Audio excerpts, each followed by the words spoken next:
Assalamualaikum warahmatullahi wabarakatuh.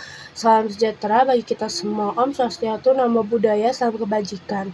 Selamat pagi kepada guru-guru dan teman-teman serta dewan juri sekalian. Sebelumnya perkenalkan, saya Pavita Cita dari 12 RPL 1 yang akan membawakan tema membangun dan menumbuhkan pendidikan generasi turun-temurun.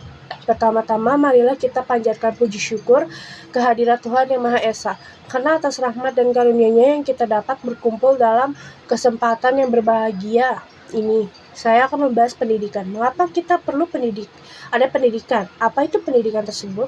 Apakah pendidikan itu penting untuk kita semua? Apakah terjamin untuk masa depan anak-anak hingga dewasa maupun balita? Pendidikan itu berpengaruh untuk kecerdasan bangsa Indonesia.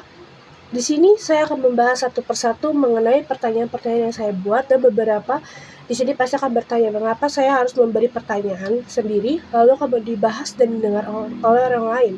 Karena di sini saya ingin memberi tahu bahwa pendidikan bukan sekedar mengenai belajar melalui terapi layak untuk kita lakukan, membuat merancang, mempraktekkan. Bagaimana bisa terjadinya ada seperti ini, dan itu pendidikan tersebut bukan hanya untuk orang-orang yang layak baru dikasih pendidikan, tetapi untuk semua anak-anak Indonesia harus bersekolah, mau dia normal atau keterbatasan lainnya. Ada juga pendidikan inklusif, ini dinilai dapat mengembangkan secara maksimal bakat, karena seperti diketahui setiap anak memiliki potensi bakat yang berbeda-beda. Maksudnya adalah kurikulum sedikit dimodifikasi agar bisa sesuai dengan kemampuan, kebutuhan, dan kondisi siswa pendidikan.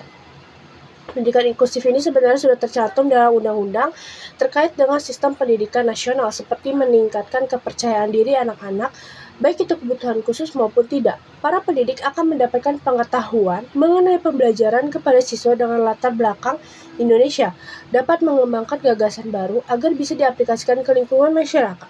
Jadi, dalam pendidikan inklusif, orang tua bisa belajar memahami anaknya di lingkungan luar sekolah. Dalam pendidikan inklusif diharapkan orang tua paham mengenai cara mendidik dan membimbing anaknya.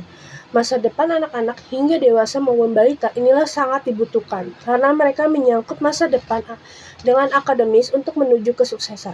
Pendidikan tidak hanya pengetahuan tetapi juga keterampilan hidup, berpikir kritis, problem solving, dan komunikasi yang baik. Balita juga ada loh yang masih 3 bulan udah diajar kelas berenang, karena ia akan dikenakan dengan aliran air, namun kekuatan tubuh dan koordinasi tubuhnya belum sepadan untuk aktivitas yang lebih intensif. Untuk perkembangan zaman sekarang diperlukan menyiapkan dana pendidikan sejak dini, seperti menabung atau investasi asuransi pendidikan, karena ini sangat penting. Pendidikan yang berkualitas dapat menghasilkan generasi penerus yang cerdas, kompeten, dan inovatif, sehingga dapat mendorong kemajuan di berbagai bidang, mulai dari ekonomi, sosial, hingga budaya. Dapat membangun karakter seperti kejujuran, tanggung jawab, dan rasa nasionalisme terhadap bangsa kita sendiri. Tidak hanya itu, tetapi bisa mengembangkan bakat-bakat kita yang terpendam, bahkan tidak pernah tahu sebelumnya. Pendidikan dapat memberikan kesempatan bagi individu untuk mengembangkan bakat dan minat kita sendiri sehingga mencapai potensi yang kita dapat. Sekian pidato naskah saya. Apabila ada keliru maupun kesalahan kata yang saya ucapkan, mohon maaf.